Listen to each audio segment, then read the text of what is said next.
This episode of Harvey Brownstone Interviews is brought to you by the Harvey Brownstone Talk Show Blend Coffee, available at hollywoodblends.com. Everyone's saying it's the best coffee they've ever tasted. Why not give it a try and see for yourself? Hello, everyone. I'm Harvey Brownstone, and today's guest is a popular actress who is perhaps best remembered for her Emmy-nominated portrayal of Mary Ingalls on the iconic TV series Little House on the Prairie. In fact, she's the only cast member of that show to be nominated for an Emmy Award in the acting category. But beyond her work on Little House, our guest has appeared in a number of feature films, including Chattanooga Choo Choo, Dead Men Don't Die, and Happy Birthday to Me, for which she was nominated for a Young Artist Award. She's also guest starred in dozens of TV shows, including The Brady Brunch, Shaft, Fantasy Island, Murder, She Wrote, Hotel, The Equalizer, Alfred Hitchcock Presents, Burke's Law, and many more. And she's appeared in numerous TV movies and miniseries, including The Loneliest Runner, Survival of Dana, Midnight Offerings, An Innocent Love, First Affair, Dark Mansions, Memories of Manon, Earthquake in New York, 10.5, Apocalypse, and many, many more. She won a Daytime Emmy Award for her performance in an episode of the ABC After School special called Which Mother Is Mine? In 1980, our guest won a TP de Oro Award, considered to be Spain's most prestigious award for television, for Best Foreign Actress for her performance in Little House on the Prairie.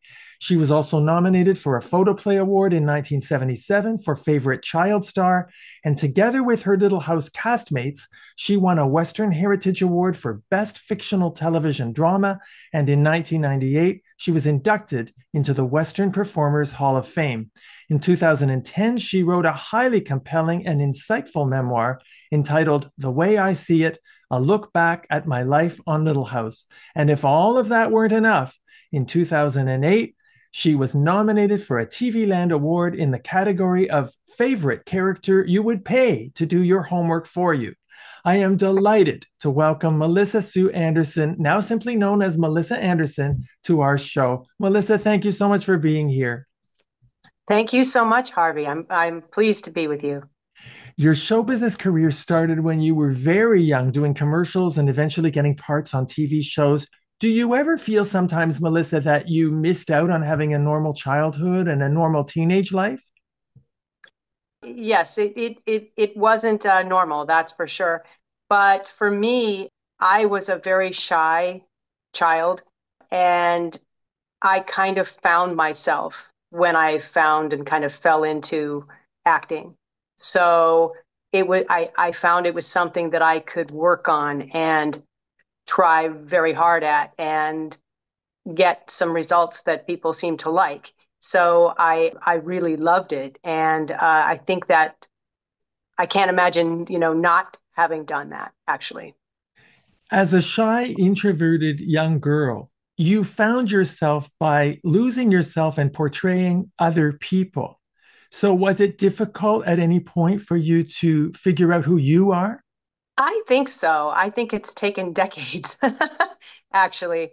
Yes, because I was always expected to be a certain way, to act a certain way, to be respectful to the fans, which of course I would be anyway, I would hope. But yes, it made it a much longer process, I think, to find, who I really was. I think it wasn't until I had my children that I realized deep down who I was.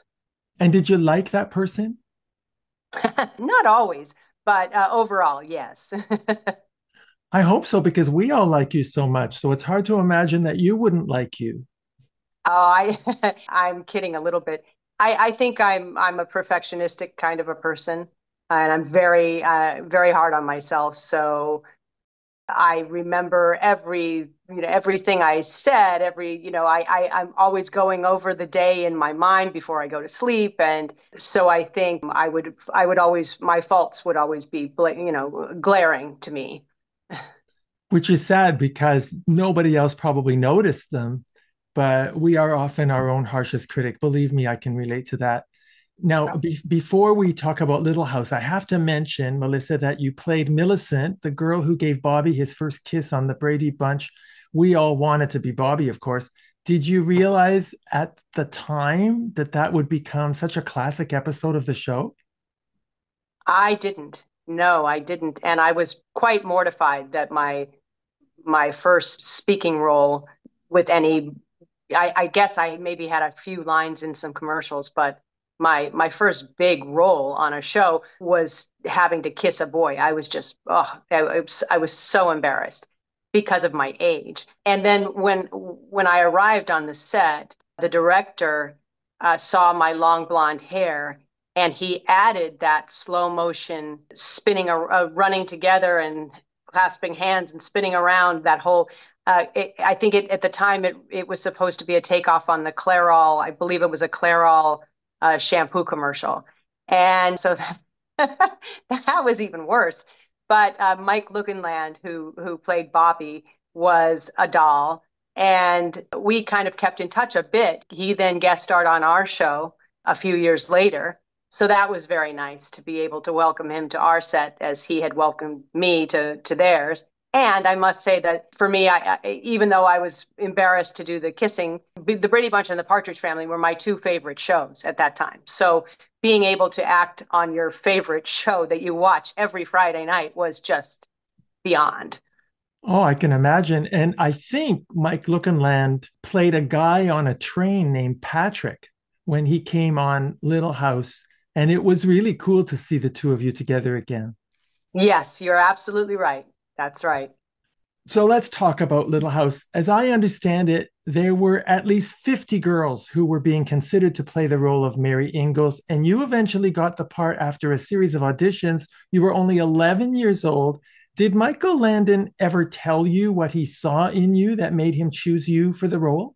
No, not really. But what I did find out, the process was we first interviewed with the NBC brass, all the suits at NBC. And then they narrowed it down, I guess, from there. And we went to interview for Mike Landon and read with Mike Landon, which was very exciting. My mother was very excited. She got to meet Michael, and that was a thrill for her. And it was for me too. And so at the office at Paramount, being able to read for him. So that went apparently well. And from there, we did, and I say we as in the other characters, I think it was all the same kind of process. We were screen tested at Paramount, I think. And so it was a bunch of girls for Mary, a bunch of girls for Laura, sitting in a school, a makeshift school area, cordoned off little area of the set of the studio, and going to school together. And then they would pull us out in pairs to audition to do the scene. I think we had two scenes to do or something. So anyway, we get to the end of the day. They paired us up with different Lauras, different Marys, blah, blah, blah. And I was going, my mother was taking me and a friend of mine who had been up for Laura originally. And then they switched her to Mary. And I thought, okay, well, I'm done. But anyway, we were going home together. My mother was taking us home. So she felt bad for us because she thought we had been dismissed. They had kept a few girls, I think, and we had been dismissed. So she took us out for ice cream. And then we played basketball when we got home. We were fine. So I just assumed I hadn't gotten the part. But I think it was, I want to say about a week later, maybe less, I got the phone call that I had indeed gotten the role. And I did find out that they were happy with me at the time. But when they saw the film, they said my eyes were just penetrating. And they thought, we have to, for this role of Mary, we have to hire this actress with the beautiful blue eyes. So I was very happy to hear that. And I wanted to make sure that my acting would live up to what they thought of my blue eyes. So, Well, since you mentioned your beautiful blue eyes, did you know, Melissa, when you got the part of Mary, that your character would go blind in season 4? I knew because I had read the books, like many children of the time, I knew the character did go blind, but I was hopeful that that would never happen because I thought they would be writing me out. I couldn't imagine how the character could go on after that. And when I found out that it was going to happen, I spoke to Mike Landon at the wrap party, I think of season three, I think, and it was going to happen in season four. And he said, and I of course just dissolved into a puddle. I was so upset and so, unhappy. And he said, no, no, no, no, you don't understand. It's going to be great. It's going to be great. Trust me. And I was, okay, I'll try. And when I got the two-part scripts in season four, I realized it was fantastic. It was going to be, if I could do it, it was going to be great. So I was excited, and I still didn't know how they were going to keep me, what they were going to do with me blind forever. But I was happy for the acting challenge for sure. Well, you sure did a beautiful job. When I was doing my research for this interview, I learned that you were the first regular cast member of a TV show who portrayed a blind person who never got their sight back. Did you know that? I did. And I think at the time, it was even, I could be wrong, but I think it was even that had any kind of a life altering issue because even Raymond Burr as Ironside never got out of the chair. So they were saying that, that it was never reversed. And yes, now it's probably, I think they've done so many more characters that have had major issues happen like that. But it's interesting, and it's always difficult. It obviously got easier as I got used to doing it, but it was never easy. Well, when I think of an actor portraying a blind person, there are four classic performances that come to mind. Patty Duke playing Helen Keller in The Miracle Worker, Audrey Hepburn playing a blind woman in Wait Until Dark, Al Pacino's performance in Scent of a Woman, and your performance in Little House. What was the process you went through, Melissa, to convincingly portray a blind girl? In the beginning, I went to the Foundation for the Junior Blind in Los Angeles, and I worked with a teacher there who taught me many, many helpful things. How to act as though you're a newly blinded person, which would be different than if you had been born blind. So a newly blinded person shuffles when they walk because they're so unsure of where they're going and what they put their hand out in front of them to try to, in case there's something there. I did eventually learn how to use a cane, how to sweep the cane from side to side, and the right feet versus where, which foot where the cane is, and how to pour a drink, how to pour water into a glass and know how far up to fill it, how to sit on a chair. That's a newly blind person too, would put their hand on the chair and then sit on their hand because they'd be so afraid of falling on the floor that they want to make sure it's there till the last second. Yeah, so I learned many, many things. And then for me, the blind gaze thing, I really wanted to be able to do it and have the crew walking around in my eye line and stuff and not be affected by that. I didn't want to be a prima donna actress, and I was able to do it. The hardest times were actually when we would shoot out in the sun and we always had big arc lights on anyway. I'll never know why. And then the sun, and trying to act like you're blind, but trying not to squint was ridiculously hard. Yes, there was a lot of, I'm trying to think of other things, but there were a lot of little details that were very, very helpful to make the character seem as realistic as possible. A lot of people may not remember this, but I remember an episode of Bonanza where Michael Landon's character went blind. I'm wondering, by any chance, did Michael Landon give you any advice on how to play a blind person? He didn't. I actually had seen that, at least some of it, that episode, because when I met him, I think I was the last interview of the day. And when we read, and he walked me out of his office into the outer office where my mother was, and I introduced him to my mother. And I think I introduced him because I said, she put me to bed in the middle of I watched the episode. That's what I said. I loved the episode where you went blind, but she, pointing at my mother, put me to bed in the middle of it. I had to go to bed, and it was a school night. And then he did this, mock anger to my mother, and my mother was just so embarrassed, and but yet so, happy to meet him, of course. So it was a very funny moment. I mentioned in my introduction that you are the only cast member on the show who got an Emmy nomination for acting, but they put you in the category of lead actress instead of supporting actress. Do you know why they did that? I don't, except that at the time, the featured actress or actor, I guess is how they did it. I was the featured, I was the lead in those two episodes. So they they put me in, I guess, and I guess I probably wasn't the first. I guess that's how they did it. But then they changed that later, and it would have been better for me, had it been different. But it was interesting because I think, yes, by that time I had already met Michael Learned, who I saw your interview with, by the way. And she lived in the area, in the Toluca Lake area where my mother and I lived when I was 13, 14, 15, 16. And around probably 13, I used to see her at the IHOP restaurant. Sometimes I would go over to on a Sunday morning or something to have an omelet and go over my lines for the next day. And she invited me to join her and her family. And it was so nice. And she was so very, really lovely. And I didn't know her well, but she was very kind and nice to me. And so I believe she was up for it. Also, Seda Thompson, who won. I can't remember. Oh, maybe Kate Jackson, maybe. And there were probably one or two others. But yeah, it was me against very seasoned actresses. So it was probably a little more difficult. Well, I absolutely adore Michael Learned.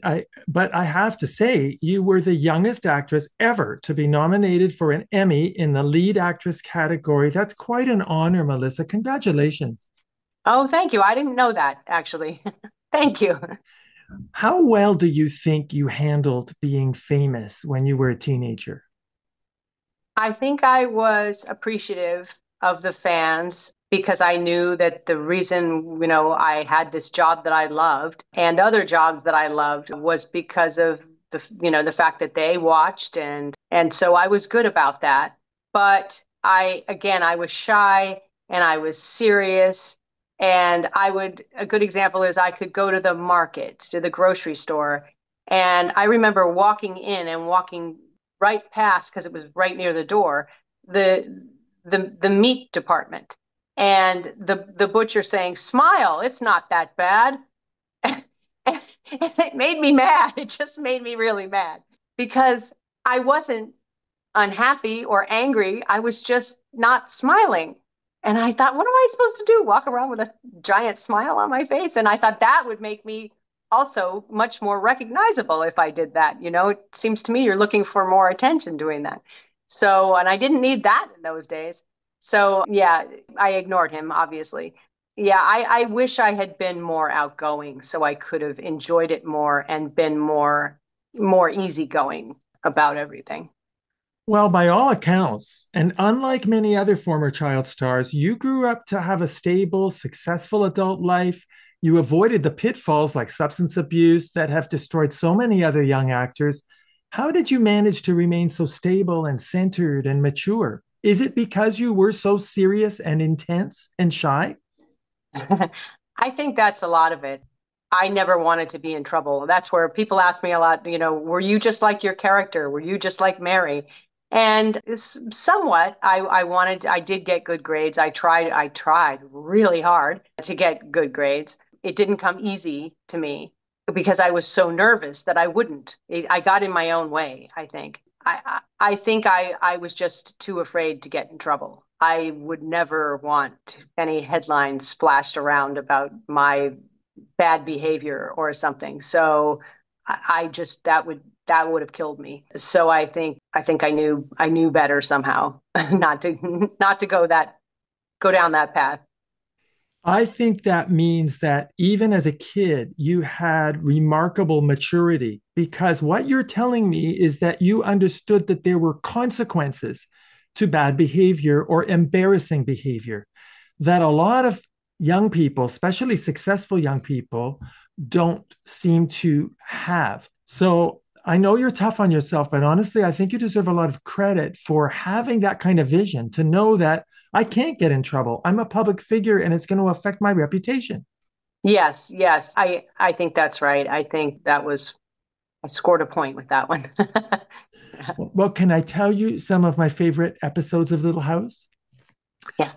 I really loved the award when you worked so hard to win that dictionary because, in my opinion, Melissa, that was the first episode where I remember thinking, okay, she's a real actress. We got to see the depth of your acting skills, don't you think? I agree. I think it might have been right before that. There was an episode called The Raccoon, and I had one scene in that I think impressed the higher ups because, and it was really just because they had to keep the camera on me because Mike Landon got sick, very, very sick, and was in the hospital.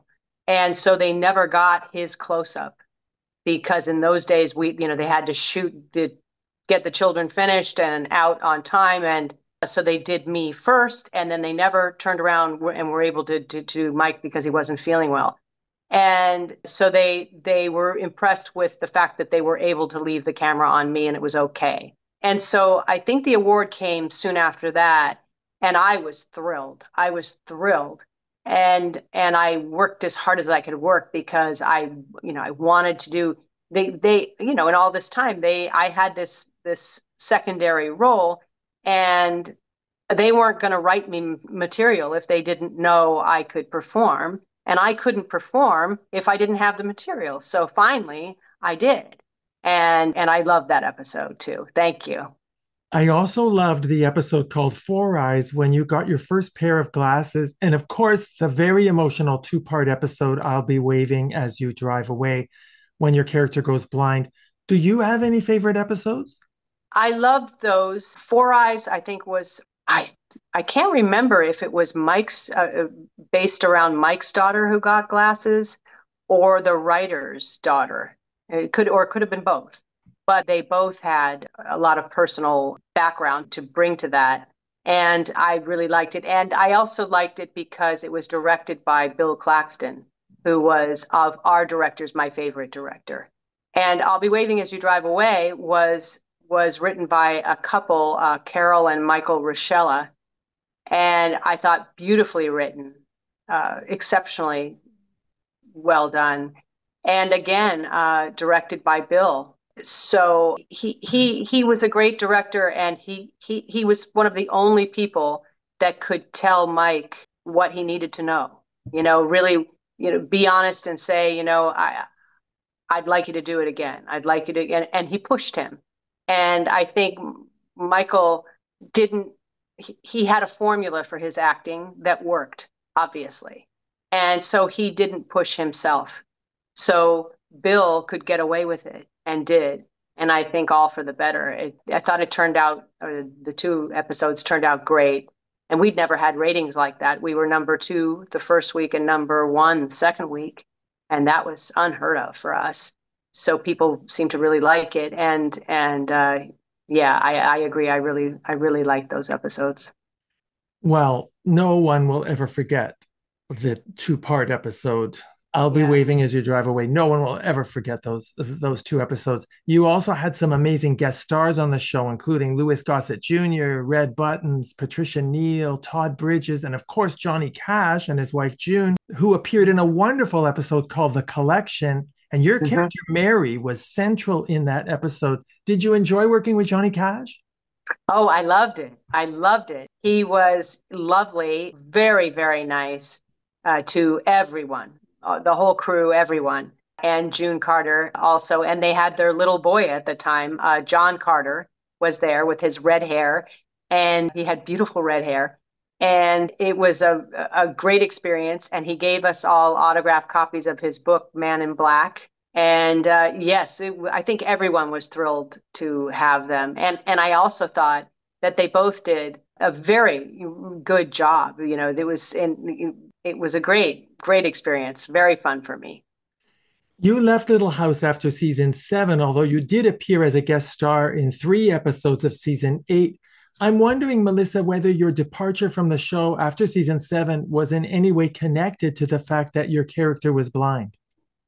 Yes, it was. I felt that we had come to the point, unfortunately, that I think one of the last episodes I shot was, I don't know what it was called, I don't remember, but I was at a circus with Mike Landon. I think Adam, my husband, was there too, but by that time I think he could see.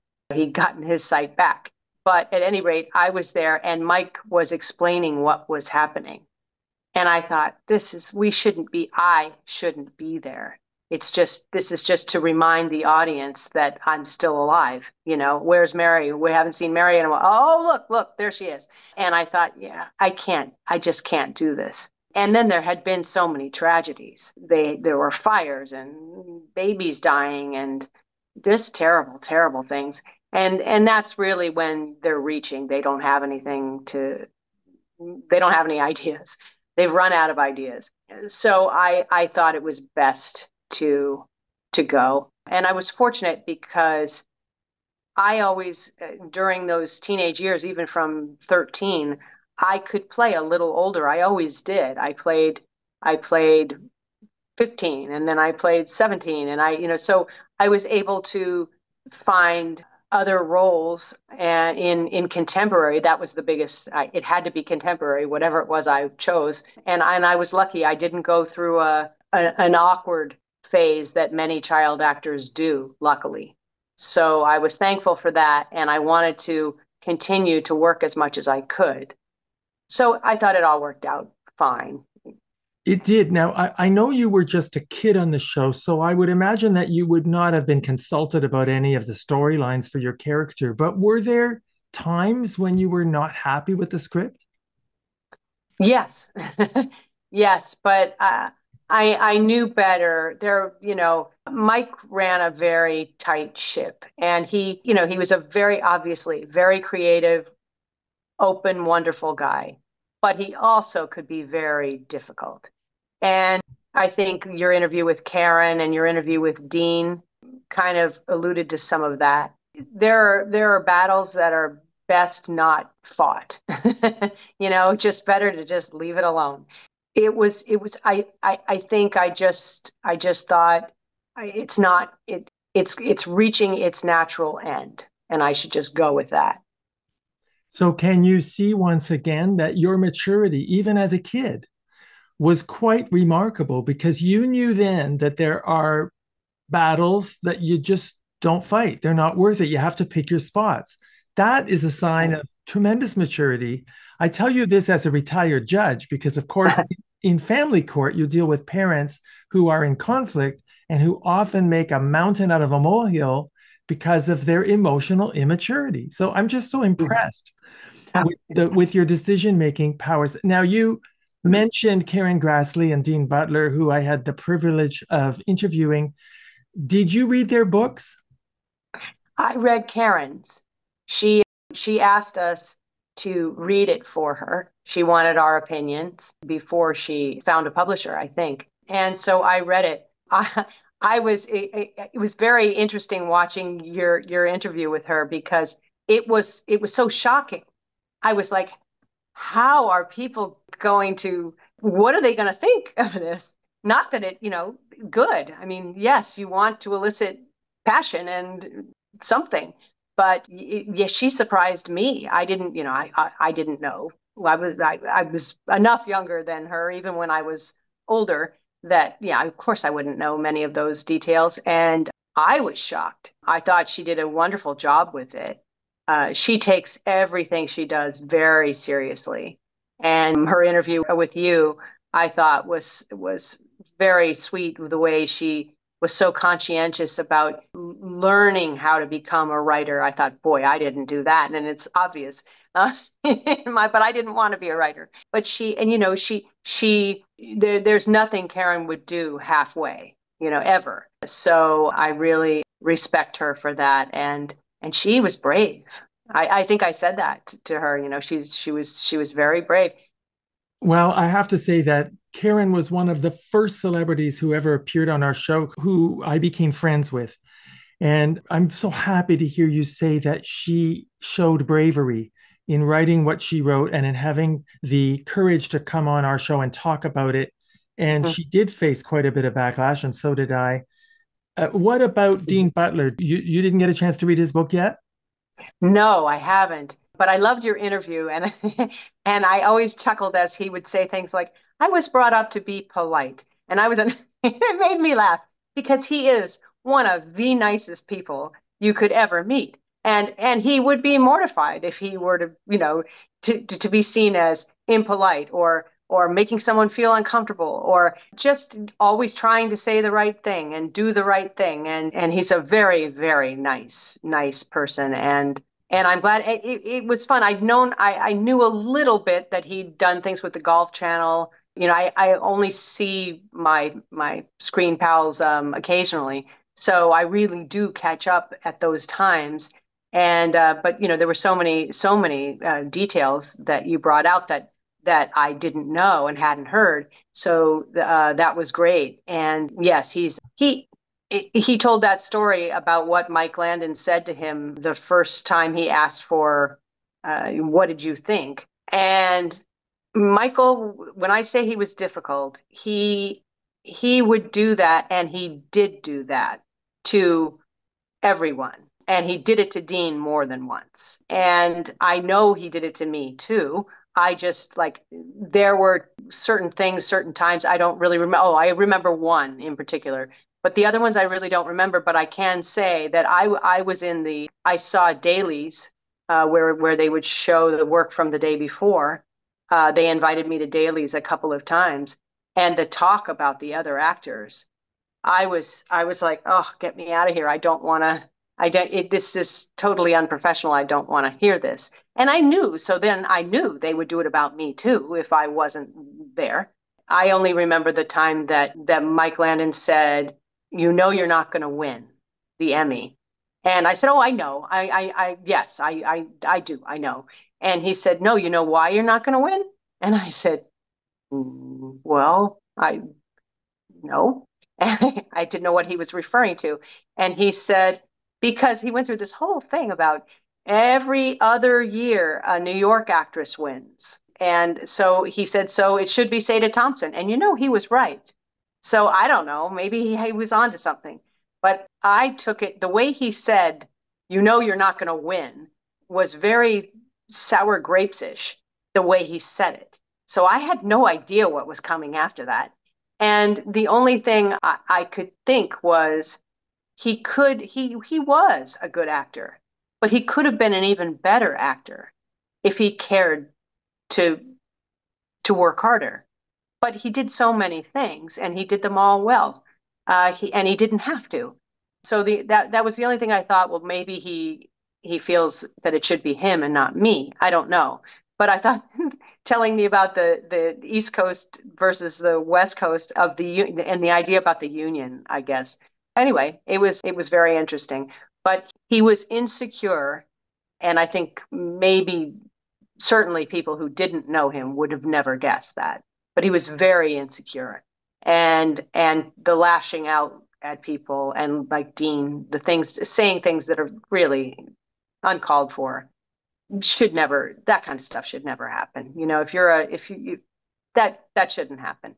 Other than that, though, he was a great, warm, nice, great family man at that time, and a great friend to me. Really, a great friend to me. Well, I think your opinion deserves a lot of weight because your working relationship with Michael Landon extended beyond Little House. You appeared in his autobiographical film, The Loneliest Runner. You were an associate producer of his final film, Where Pigeons Go to Die. So, from what I have been able to gather, for whatever it's worth, based on my interviews with Dean and Karen, I would say that it sounds like he was a complicated man, a workaholic. He was very kind to the children on the show, but didn't always treat his adult female colleagues with the appropriate respect. Is that fair? That's fair. And also, Dean too. I think anyone he thought he could get to, he could get a rise out of. He would. I don't know, because Dean, it wasn't just once. I mean, there were more. I was there for some of it, and I remember there was a focus puller at the camera, and really nice guy, and was with us for years, and he had a stutter, a very, very bad stutter, and Mike made fun of him. I mean, and who does that? Who does that? So yes, he was complicated, and unfortunately, I think his childhood was not great by any means, and just insecure, unfortunately, when he shouldn't have been. But yes, he was, again, he was good to me. There was an instance when I was very young in probably the first year, maybe the second year of the series, that someone like the National Enquirer or something was going to publish a story, and it was really upsetting to me. And I was just my mother called our producer, and the producer called Mike, and Mike called me at night, and said, don't worry, we'll hit them with so many positive stories, they won't know what hit them. And he couldn't have been nicer, couldn't have been. That's exactly what I needed to hear. And so, he was just a wonderful, wonderful, loving man who had faults, as we all do. And sometimes they came out badly. And, some of it too was his drinking was, so bad, heavy. So that probably just made things, maybe it wouldn't have gone as far as it did if it weren't for that as well. Well, I'm very glad that we had this conversation about him, because I think that because Karen was the first cast member to speak out about some of the inappropriate behavior, she bore the brunt of the rage of the fans. And I'm very happy that by having you and Dean on the show, you've somewhat corroborated this difficult personality that he had. And I appreciate that. I want to thank you for that on her behalf, if I may be so bold. Oh, well, Karen, they were they were like at odds for I don't know how many seasons. It was very, very difficult. I mean, she would storm off into her dressing room. I didn't know what had happened, but something had happened. And then, later coming, she never really kept anybody waiting or anything, but she was clearly upset. And they acted well at that time, like they were this nice couple in love, because they certainly weren't. And you couldn't blame Karen. I also I found it interesting when she said, and I think heard this before, maybe it's in her book, when she talked about asking for a raise, and that Michael put himself in the middle of it. That wasn't his job. In my opinion, it wasn't his job. Maybe as executive producer, but I kind of think that's much more of a network decision. And I thought, even if he could have, to do that when you're having to work with this person, either as a director or an actor, so closely, is so wrong. That should have been separate. And that's something that's something that you were saying, how I had insight, and I was lacking a bit, because when I left, some relative, it was at the wrap party of the seventh season, I believe, and a relative of Melissa Gilbert's, I'm not sure who it was, came up to me and said, "Why would you make such a stupid decision? Why would you leave a hit show when you could make, a fortune?" And I could see no other way. I was an actress. I was supposed to be doing other characters, playing other characters. I I couldn't see staying just to make money, even though obviously that would have been a good decision. I just couldn't do it. So I guess I wasn't a good businesswoman at the time. I think it means you were very principled, is what it means. Now, for many years, there's been talk of a reboot of Little House. Would you be in favor of that?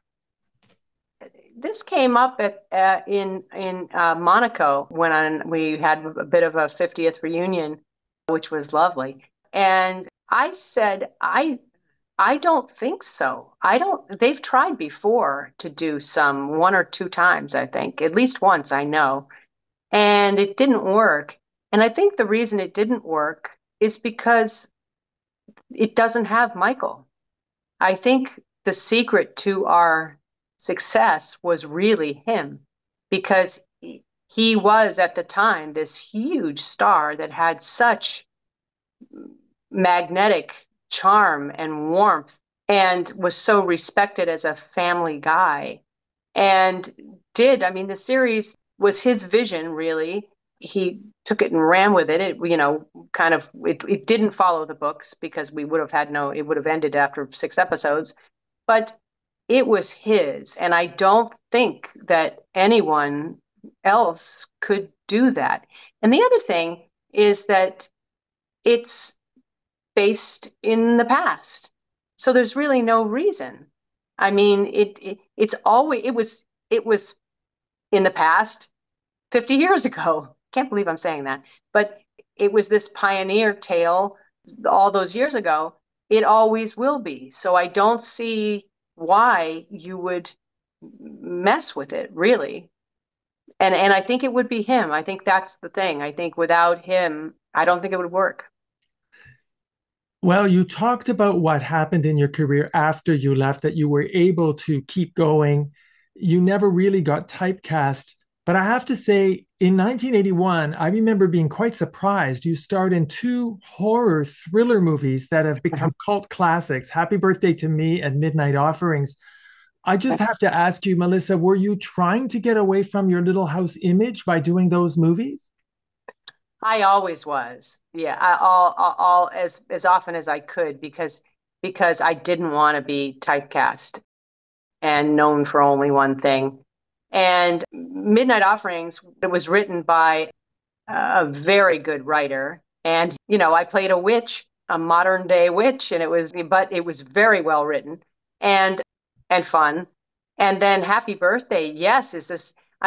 Interestingly, I just received in the mail. I did an interview with this person who wrote this book of the greatest horror movies of the last however many years. And yes, it's a very. I mean, even mentioned the show in his podcast. I was like, "Are you kidding?" I heard this. I couldn't believe it. I mean, mentioned the movie, and it was. I really liked it. It was directed by J. Lee Thompson, who had directed The Guns of Navarone, and it was a bunch of great Canadian actors. First time I ever was in Montreal was shooting that movie, and then later, all those years later, with my family, we moved to Montreal. So it had nice memories for me, and I remember uh, in Canada I could work longer than I could in the States because I still wasn't 18. I was 17. So I was still used to working 7 hours, 8 hours a day. And now I go to Canada to do this film and they're nope. So at towards the end we were shooting nights and I was bleary-eyed and exhausted. I'm like, how do people do this? I got used to it, but yeah, it was fun and they changed it unfortunately halfway through it. I was supposed to be the murderess, but they believed me so much as the good girl that they wanted to keep in. I wish they hadn't, but I think it would have been better if they hadn't. But it was, it was a very fun experience. Well, both of those movies have huge cult followings, so obviously they did something right. But in 1986, I was quite mesmerized. You co starred with the legendary Joan Fontaine in a TV movie called Dark Mansions. What was it like working with her? Oh, that was a thrill. It was, yes, very. I had read her book years before, and she was lovely. She was great to work with. We had a great cast, and it was an interesting show. The only problem was I couldn't believe it because the character was blind. My character was blind. I was like, I went to the meeting with Aaron, to meet with Aaron Spelling, whom I knew fairly well by that time, and I said, but Aaron, she's blind. He said, don't worry. And they made a deal that by episode 4 or episode 7 or something, I would get my sight back and I wouldn't be blind anymore. I said, okay, fine, because I can't do this. And then there was some big network issue. Somebody, I don't know, something happened, and Aaron was on the outs with that network, and so they canceled it. So it aired, unfortunately, as a 2-hour movie, with me blind, and then never went to series. So it was very unfortunate. Did you get But to know Joan Fontaine at all? no, I didn't. I Not really. I just whenever we worked the scenes, those were usually, I believe, bigger scenes with all of us in them, and they were kind of busy, and I didn't get as close to her as I might have wanted to get to know her better, but she was very, very nice. In 2010, you released a book, a memoir, in which you shared a lot of insights into your life and your career. But in talking to you, Melissa, and in doing my research, I get the feeling that you're not really the kind of person who likes to dwell on the past. You live very much in the moment. You've had a very full life beyond Little House. So, what made you decide to write the book? I didn't want to write the book, actually. A literary agent messaged my husband, I think, who is a writer, and so I thought she was it was something with him, and was shocked when I found out it was me. But as you I'm sure know, careers in our industry go up and down, and my husband's writing producing career had changed. He'd had an overall deal at Universal for many years, and then those started to be phased out. And we moved to Canada because so many things were being shot and produced in Canada. But we had to, of course, we were landed and then had to move to Canada. And really, I mean, financially, we needed the work. And I needed to write that book. So I did it. As I mentioned, I didn't want to. So I didn't want it to be picking everybody apart and saying what sells books, right? I didn't want it to be that. So I did what I thought was best for me to do. Well, I would imagine that when you were writing this book, which you really didn't want to do, you must have had to go back and watch some of those episodes of Little House. What did that feel like for you to see yourself on screen as a child? I was, I think I was impressed with some of my, yes, with some of my performances. But I remember thinking the first episode that we shot when we started the series was called Country Girls. It actually aired second, but it was the first one we shot. And when I watched it, I loved it. I thought, oh, it was it had such great memories for being the first one and meeting everybody. And that was really fun. And, and then also I got to the episode where again, kissing an actor, Rodimus Parra, and I wasn't attracted to him. That shouldn't have mattered. But Apparently it did to me, the 15-year-old, 14, 15, I think. And the director, Bill Claxton, my favorite director, didn't let me off the hook. He was like, you know better than this. He was telling me to do my job and to once again with feeling, basically. And I wrote that in the book. So I was disappointed with my performance in that. And it shouldn't, my personal feelings should have not gotten in the way. And I learned something. But even watching it, all these years later, watching it back, I was like, oh. So, and then there was another episode where I had very long fingernails for the Emmys. The Emmys were like in 2 weeks or something. And we were shooting up in Sonora, California. And Mike Landon's daughter, Leslie, was in this episode. And there's a stagecoach crash, and then there's a fire, and me and my long nails. And I thought, why were they nice? Why did they let me keep them? They shouldn't have. They shouldn't have been so nice. And they were. Even Mike, I mean, they were understanding of a 16-year-old girl's, need to be like everybody else and go to the Emmys and have long fingernails instead of looking like she worked on the prairie. And that was so nice, so nice. But it was very, very wrong for the character and the time, but they were very nice. Well, I hope that when you look at yourself all those years ago on screen, that you can take a lot of pride in knowing that people really loved you. You really did a great job. And something else I have to tell you, Melissa, of all the stars who have appeared on our show, you have one of the best tribute websites created by a fan that I've ever seen. For the benefit of our viewers, it's called melissasueandersonfan.com. I assume you know about that website? I think it's Mike Purdy that does that. I think that's his. I don't spend a lot, and no offense to Mike Purdy, but he always tells me, I put this on and I put that on, and I'm always too afraid to look. But yes, he off and on occasionally I've seen some of he has clips of me in Shaft with Robert Culp playing when I played his daughter. That was fun.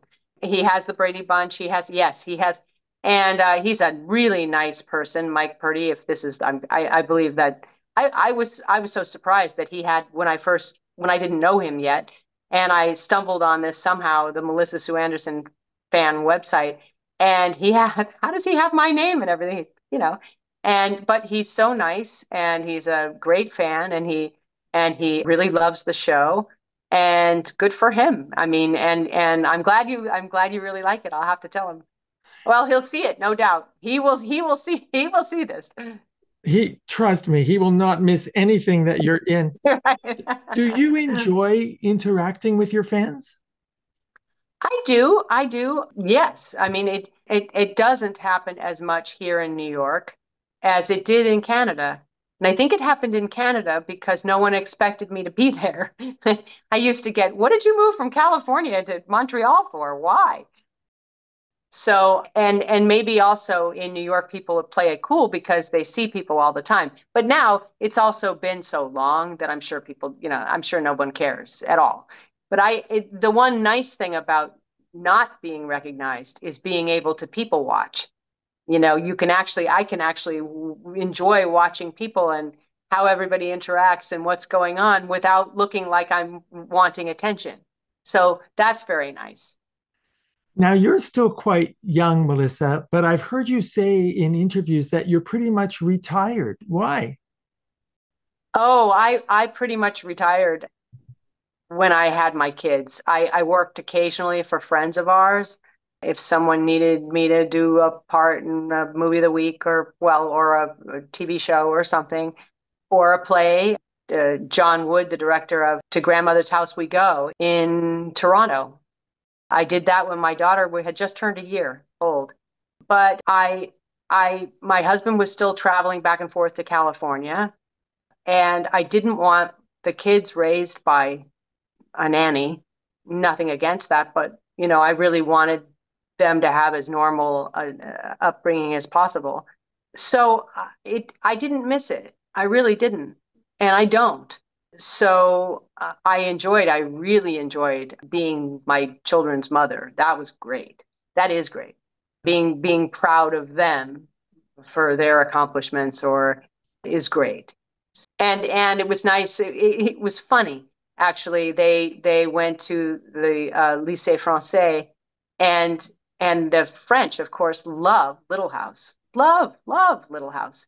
So their teachers, when they would find out somehow that I was Mary, then my kids loved it because they got all this attention from their teachers. Their teachers would say, "Oh, your mom," da, da, da, da. And they thought that was really fun. But people always say, "Well, did your kids like the show? Did they watch the show?" And they've watched it like a handful of times. That's it. They couldn't care less. It's not. They just it's not. They don't care. I mean, they know it was a good show and everything, but it's not their life, and that's fine. But they did like that their teachers thought it was totally cool. Well, I think it's totally cool that you had this amazing career. You enjoyed it when you did it. You have already demonstrated your incredible maturity and your judgment and your decision making, and also your priorities. The fact that you wanted to really be there for your kids and have a family. And you're retired, you're happy being retired. I'm so honored that even though you are retired, that you took the time to appear on our show. It's been such a pleasure meeting you, Melissa. I can't thank you enough for being here. And I wish you and your family all the very, very best. Oh, you too, Harvey. And thank you so much for inviting me. It's my pleasure. And I also watched your Dick Cavett because I had worked in the play right before him at the Burt Reynolds Dinner Theater. So we became slight friends. So that was fun to see too. You've interviewed so many people, and like I said, you are so good at it. I'm glad to see that you're doing something that you really love, and keep going. You keep doing it because you're great. Well, I appreciate that more than you can ever know. Thank you so, so much. I hope that I'll get a chance to meet you in person when I come to New York. Yes, I would love to. Me Love too. to. Our guest has been the wonderful Melissa Anderson, whose book entitled The Way I See It, A Look Back at My Life on Little House is available on Amazon and wherever books are sold. My name is Harvey Brownstone. Thank you all for joining us. See you next time. Thank you to my producer, Steve Silver, my managers, Rick Marcelli and Robin Bragg Marcelli at the Marcelli Company in Hollywood, my director of programming, Robert Monaghan, my PR directors, Eileen Shapiro and Jimmy Starr, and my entire team at the XPTV1 network in the UK. Thanks for watching. Be sure to check out all the great interviews on the Harvey Brownstone Interviews YouTube channel. Don't forget to subscribe and ring the bell to be notified when new videos are posted.